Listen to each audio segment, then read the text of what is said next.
Hello, it's Dawn Michelle from Boho Tarot, and today I'm here to share with you a tarot art project using the Antique Anatomy Tarot. So today I'm going to share with you how I actually went about the process of altering and distressing my first copy of the mass market edition of the Antique Anatomy Tarot. I have since, if you've seen my update video, I have purchased the second reprint of the Antique Anatomy Tarot, which has a little bit different cardstock. It's a little bit thicker. It's a little bit sturdier than the first one was. So you can see here it's got a nice little heft to it. So what I did is I actually took the first deck that I had that had the little bit thinner cardstock, and I actually created an altered art project with it. So if you're unfamiliar with what altered art is, it's basically taking something that's not necessarily considered like a canvas, and you're using it to create art on top of it. So a lot of people do this with books, they do it with sculptures, they do it with boxes. I mean, you can pretty much do it with anything. Use it to create art. So that is basically what I have done. I have used my first copy of the Antique Anatomy Tarot, and I have transformed it into an art project. So today I'm actually going to show you the process that I went through to create this art project.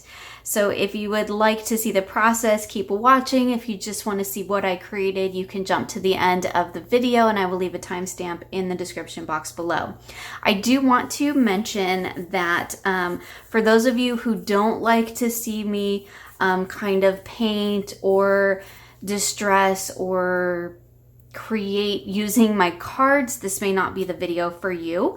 However, I do want to say that I actually spoke to Claire Goodchild, who's the creator of the Antique Anatomy. So her and I were messaging back and forth when I got this edition, this new edition of it, or this new reprint, I should say. And I mentioned to her that I was thinking about doing this art project and what were her thoughts, and she thought it was a great idea and couldn't wait to see what I created with it. So just a little side note there that the actual creator of this deck was on board with me using her artwork as a jumping off point for my own art project. And so I thought that was a lot of fun. It was a lot of fun to share that with her as I finished it up. And now today I'm going to share it with you. So let's take a look at what I created. Now I am going to show you the process in this video in case that is something that you want to do. However, if it's not something that you're interested in, you can kind of just take a look at what I created and stop it there. So basically what I have done is I have created an altered tarot deck. So you can see here, this is the original artwork that I started with. So obviously this is my new copy that I've left as it is, although I might go ahead and edge it. This deck, as you can see, I have altered it quite heavily. So what I've done is I have added old book pages, I've added paper over the top, I've added Mod Podge, I've used distressed ink on it, and basically what I've done is I've created this kind of collaged vintage antique look. So before we really begin altering these cards, what we want to do is go ahead and prep them. What I'm going to do is go ahead and distress the edges, because it becomes very hard to color your edges once you start adding all the layers of the Mod Podge on top. And sometimes the glue, sometimes that can cause issue where the ink won't stick to the edges. So the first thing that I'm going to do is actually edge my deck. And for this, I'm just using an old vintage photo distressed ink and a tea dye distressed ink. Running the vintage photo stamp over, and you can see I'm doing it with the card facing me. Now that's the opposite way of how I would normally edge a deck, because for this particular project, I actually want that ink to slather all over the front of it. So I'm edging it with the front facing me so that I get that wrap around with the ink. So I'm going to do it first with the vintage photo, and then I'm going to go back and do the same thing with the tea dye. And again, I'm really kind of doing it really messy, really quick, because I actually want that kind of smudge all over the front. And then I'm going to set those aside and let them dry. So how I have been doing this whole project is I separated the deck into the 4 suits and the majors. It doesn't really matter how you do it.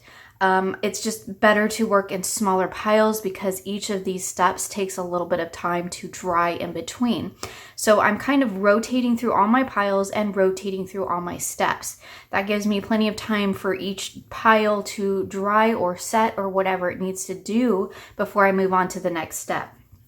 So once we have our deck edged, or our section of the deck, our pile edged, the next thing that we're going to do is add the paper to it. So I tend to use book page. I pull out whatever old book pages that I happen to find. I don't really pay a ton of attention to what is in the book as far as like the contents of the book. I did primarily use my botanical book for this particular deck. However, I also used just some random book pages that I had in my collection, and I just used a little bit of whatever I have on hand. I don't pay too much attention to like the text on the card, although if something did happen to catch my eye and it made me think of a card, then I might set that aside, but I didn't actually go through and make the text on the paper that I'm using match the card. However, that would be a really fun process, but it would be much more time consuming than I actually have time to do right this 5 minutes. So once we kind of grab just a selection of book pages, then what I go ahead and do is layer on, start sticking the paper down. So the first thing, a couple of tips that I want to mention is that you can see here that I have a bunch of scraps. You can totally use scraps. You don't need to use full-on book pages. Full-on book pages are really nice when you want to get a bunch of different varieties of the area covered. So say I want to do some at the top and some at the bottom, and a little section in the middle here. It can be a lot easier to just add your glue to those sections and then lay a whole book page down over the top of it. And then once that dries and sets, when you peel back the paper, it'll stick just in those places.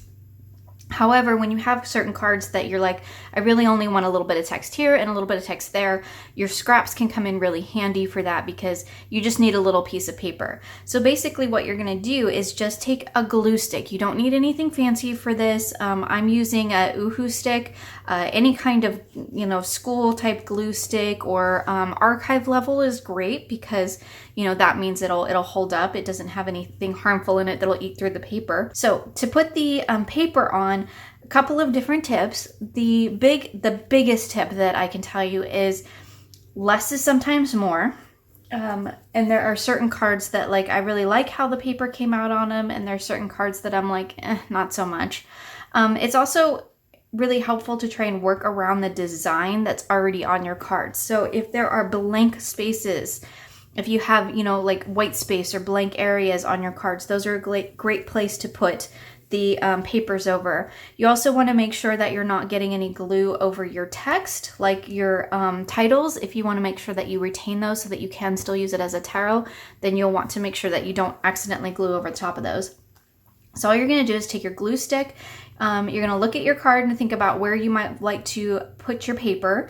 And then you're just going to take your glue stick and you're going to run it along the little areas where you want that text where you want to add that book page. So you're just going to add your stick glue there, and then you're going to either lay your paper over the top, or you're going to put your little scraps over your glue areas. Sometimes just a full sheet of paper is just easier, depending on if you have a lot of spaces that you've added glue to, and sometimes just the little scraps are fine because you're just adding a little bit of text here and there. So it kind of just depends on what you want to do with it, where you want that text to be. So once you set that paper on there, once you get the paper glued on, it's really important to kind of set it aside and let it kind of set. I know that glue stick, it's supposed to be, it's pretty instant, right? But when you're gonna pull against it, you're gonna rip it off. So you want to get it to set as best as possible before you actually do that. So I take a stack of my cards. Like I said, I've done it by suit just because that worked for me. But you can just grab, handfuls of cards. And I glue a whole bunch of papers down on top of a whole bunch of them, and I set them aside.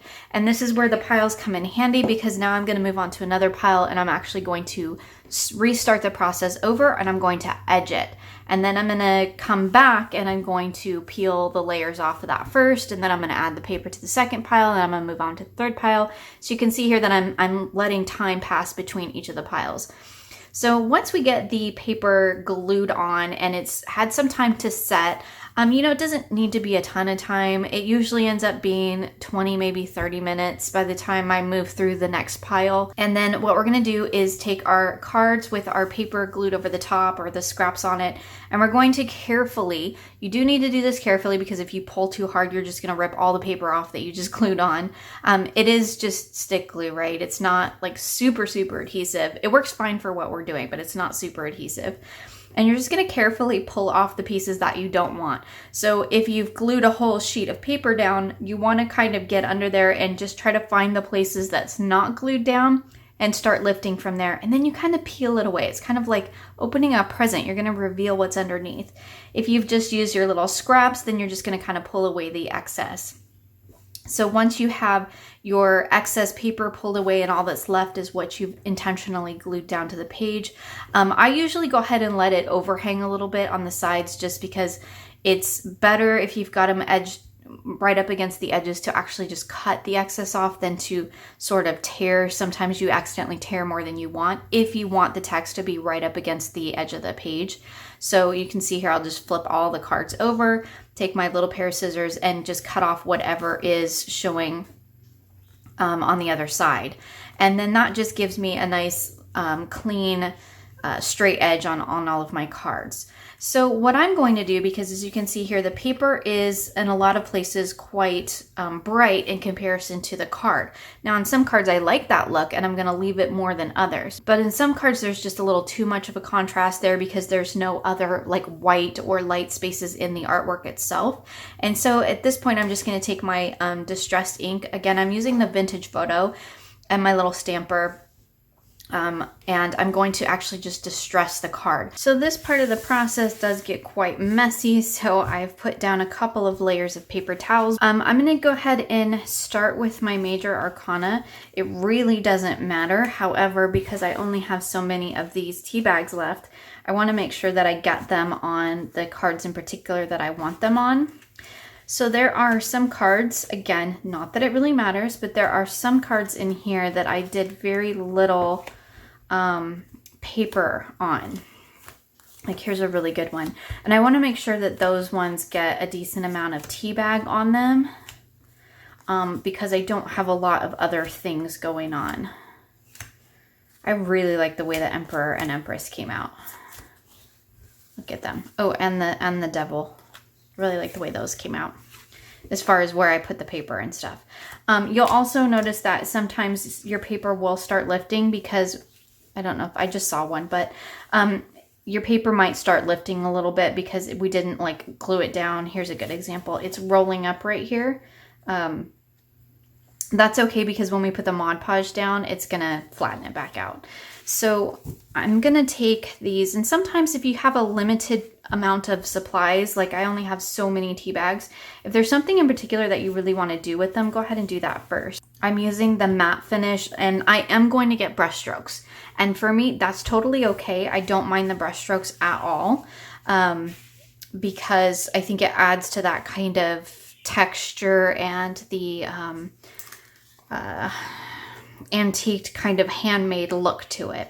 So I'm not gonna water this down. I'm not gonna do anything crazy to it. I'm just gonna take my paintbrush here. And basically what I'm gonna do is add a generous layer. And you can see here, this is why my paper towels are gonna get gross. You are going to get stuff on the back of your cards. Just FYI, you're gonna get some, I've never been able to do this and not get Mod Podge accidentally on the back of my cards, or a few of these cards have paper stuck to the back of them. It's okay. It's all supposed to be handmade. So now I'm just kind of looking, where do I want tea texture? So you can see there's texture from the tea there. I'm just gonna kind of see where I want that. Not that it really matters. And then I'm gonna lay it down and just Mod Podge right over the top of it. You want to make sure that you get your edges and your corners really good. I am just, you know, I'm getting wrinkles in here, which is totally fine because, again, that adds to the texture. And you just want to kind of, you know, put it on there really, really well. Let's try some of this. Oops. So this is the tissue paper, and I do actually have quite a lot of that. So let's try like a whole one, and then we'll try a half, and we'll see. All right, so let's try full one on this. We're gonna hope I don't just, you know, totally ruin my card because I have not used this yet. So we're gonna add, again, a generous layer. And I'm gonna pop that down, and you can see here that I have like wrinkles. I'm okay with that because that adds texture. If that bothers you, you might wanna straighten those out. But I kind of like the texture. It kind of, oh, it might have been cool on the death card because it kind of looks like skin. You know, it's kind of gross, but it does kind of look like skin. Okay, and I'll show you how to deal with those a little bit better here in a little bit. So I've got quite a bit of extra hanging off here, so I'm going to cut off what I didn't put Mod Podge on. Okay, so I like that I've got this little tear here. That's kind of cool. So again, I'm gonna throw some Mod Podge, and because I am, because I'm gonna Mod Podge the whole card anyway, it doesn't, you know, you don't have to be like super careful about where you lay the Mod Podge down to begin with, which is always handy. I like that. I kind of want some down at the bottom too. I'm gonna see if I can kind of tear a circle there.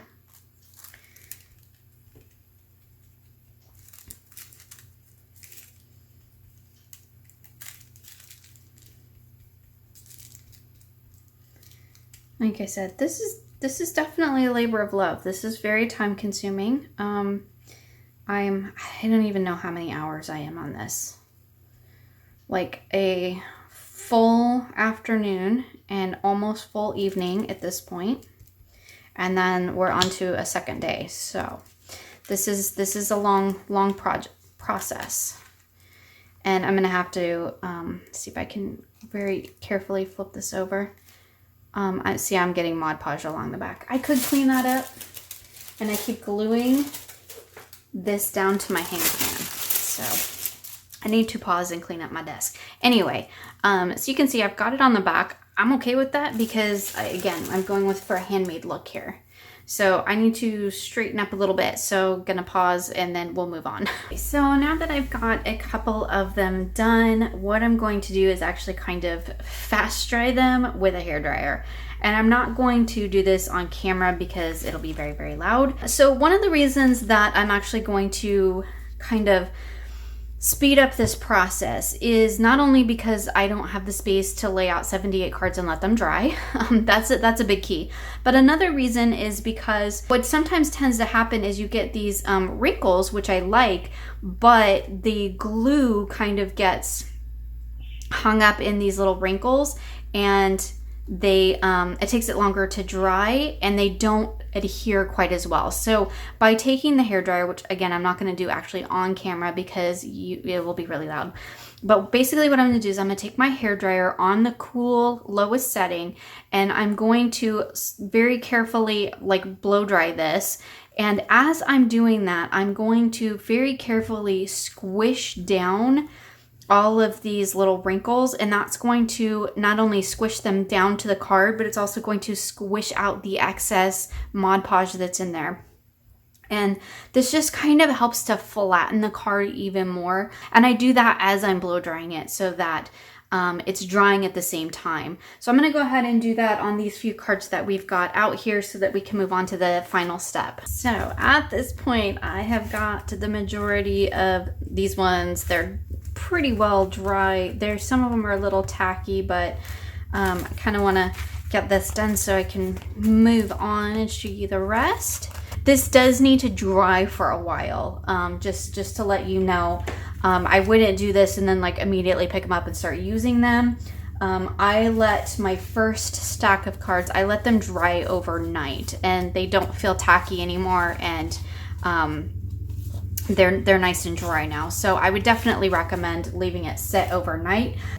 So now at this point, all I'm doing is cutting away the excess. And look at that. Look how cool. And this I can still use because you know me, I save all my scraps.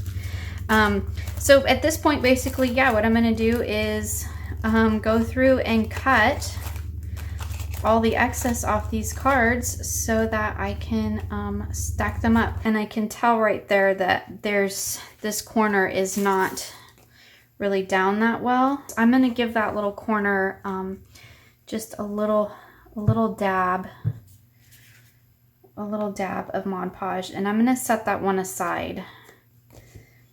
So if you find any places where like your corner is curled up or didn't quite glue down, just add a little bit more glue to it, and then just like I'm going to set it up here on my shelf. Just set it aside and let it you know, have a little bit more time to dry.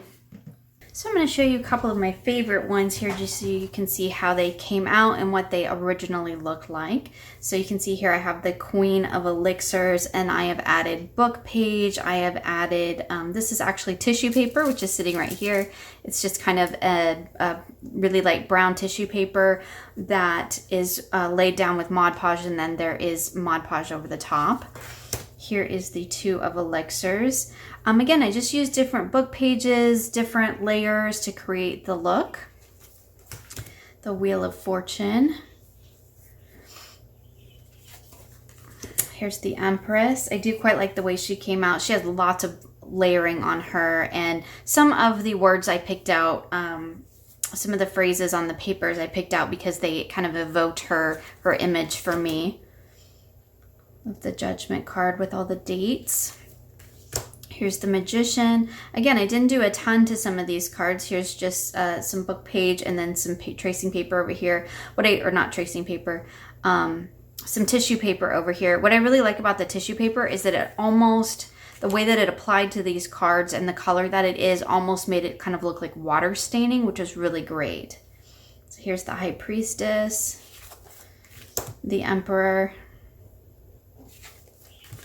the Devil. I really like the way that one came out too.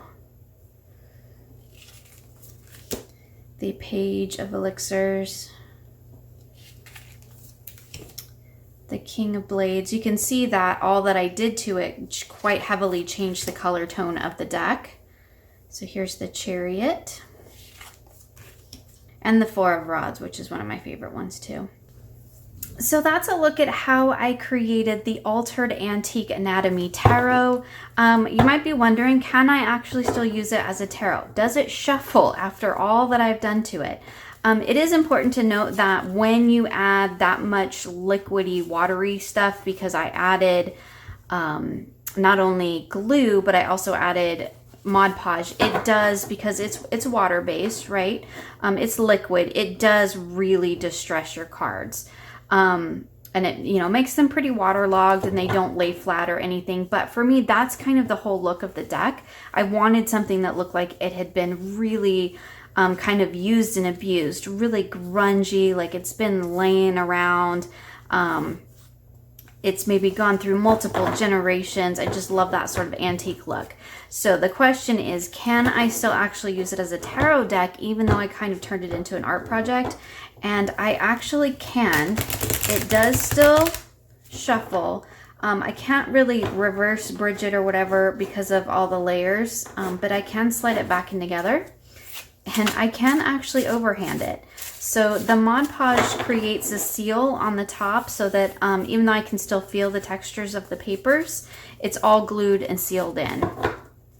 So if I wanted to, if I wanted to. Yes, I very, very much could still use this as a tarot deck.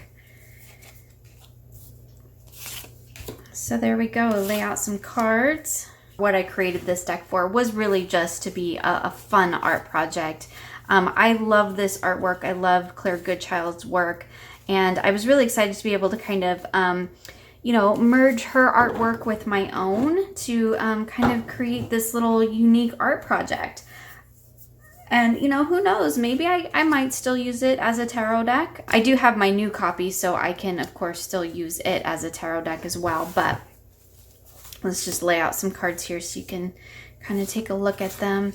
But it was, yeah, just a really fun project. It's kind of, I feel like in a way, it's a bit of a collaborative project between me and the deck creator, right? Because she created all of this gorgeous imagery and this beautiful deck. And then, you know, I added my own unique stamp to it, my own layer to it. And it just creates a wonderful, really personalized deck that I think is actually quite beautiful. And like I mentioned in the introduction, Claire has seen this. She kind of gave me her stamp of approval before I even started it. You know, although these are my cards, I paid for them.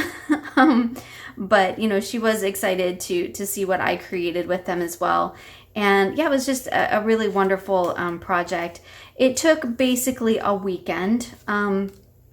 So I didn't really work with it, you know, didn't do it consistently, you know, every hour of every day. But it did take about roughly a weekend in between all of the different drying times and everything. I do want to mention one quick thing, that in using the Mod Podge, I found that you really need to use that when you're doing 78 cards. When you're using it this much, using this much of it, you really need a well-ventilated area, because to be perfectly honest, like I had quite the headache after doing the first section of cards. And then my husband finally came in and was like, your office smells awful. You need to go move elsewhere. And so he set me up a table in the garage, and I finished it outside in the fresh air because, yeah, I was kind of a little bit, I don't know, poisoning myself, I guess. So if you're going to do a project like this one and you're going to be using, you know, smelly chemicals like that, probably a good idea to do it in a really ventilated area. I did have my window open, but apparently that wasn't quite enough. So just want to throw that one out there in case you want to do something similar. Make sure that when you get to sort of the Mod Podge part, that you do that in a really, really ventilated area. And again, if you haven't seen any of my videos on this, I actually have quite a few videos on this deck on my channel now at this point, but this is one of my favorites. I love this deck. I highly recommend it. It's just a fabulous reader and I enjoy working with it. But look at the beautiful art project I made out of it. Like, this was so much fun. I really, really enjoyed it. So I hope you enjoyed checking out this video and seeing my altered antique anatomy tarot. You'll find links for the decks and products that I've used in this video in the description box below. I hope you enjoyed this process and will join me again soon for more creative tarot for an inspired life.